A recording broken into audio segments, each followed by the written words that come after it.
Selamat pagi Bapak dan Ibu serta para pemuda-pemudi GKO yang diberkati oleh Tuhan.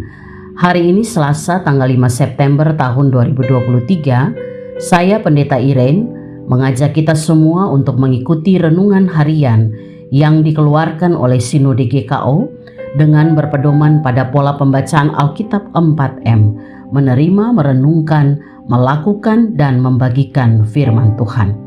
Mari kita berdoa. Bapa yang penuh kasih, biarlah Roh Kudus menerangi hati kami pagi ini, agar kami dapat mengerti kehendak-Mu melalui firman-Mu. Dan kami tidak hanya mengerti, tetapi kami juga dimampukan untuk menjadi pelaku-pelaku firman yang setia. Di dalam nama Tuhan Yesus firman yang hidup kami berdoa.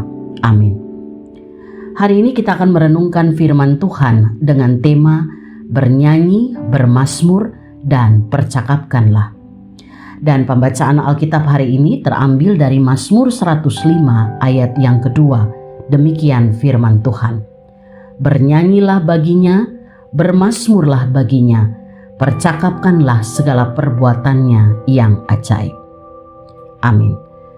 Dari bacaan firman Tuhan hari ini, saudara, kita akan menggali isi Alkitab dengan pertanyaan-pertanyaan berikut.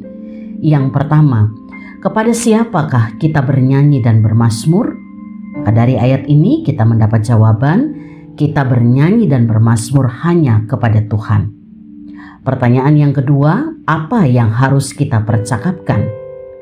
Yang harus kita percakapkan adalah perbuatan-perbuatan Tuhan yang ajaib.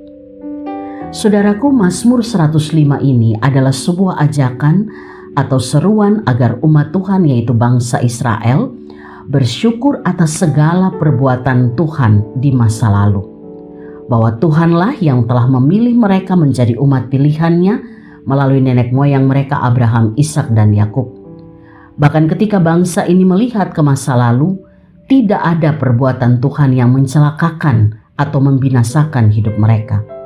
Kalaupun dalam perjalanan hidup bangsa ini terlihat ada hal-hal yang terjadi yang menjadi hukuman Tuhan, maka semuanya itu hanyalah cara Tuhan untuk menguduskan kehidupan umatnya. Dalam ayat yang kedua dari Mazmur 105 ini, umat Tuhan diajak untuk bernyanyi dan bermazmur hanya kepada Tuhan, serta mempercakapkan perbuatan-perbuatan ajaib Tuhan yang telah mereka alami. Saudaraku, ajakan ini pun berlaku dalam kehidupan kita sebagai anak-anak Tuhan pada saat ini. Kita diajak untuk senantiasa bernyanyi dan bermazmur hanya kepada Tuhan.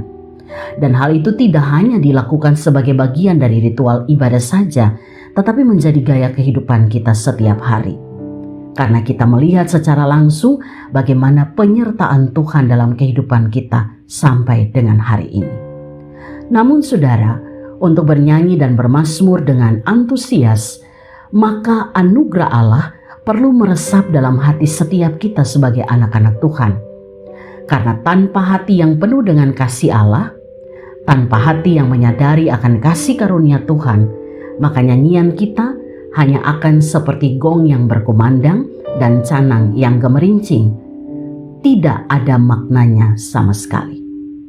Untuk itu mari kita menceritakan perbuatan-perbuatan Tuhan yang ajaib yang telah kita alami melalui nyanyian dan mazmur kita, agar dalam hidup ini yang kita lakukan hanya senantiasa bersyukur dan dijauhkan dari kehidupan yang tidak berkenan di hadapan Tuhan, yaitu hidup dalam persungutan. Amin. Mari kita berdoa. Bapa, ajarkanlah kami untuk senantiasa bernyanyi dan bermazmur hanya kepada Tuhan dengan hati yang benar, sehingga pujian dan penyembahan kami berkenan di hadapan Tuhan. Di dalam nama Tuhan Yesus kami berdoa. Amin. Terima kasih saudaraku yang tetap setia mendengarkan renungan 4M Sinode GKO. Selamat beraktivitas, salam sehat selalu. Tuhan Yesus memberkati.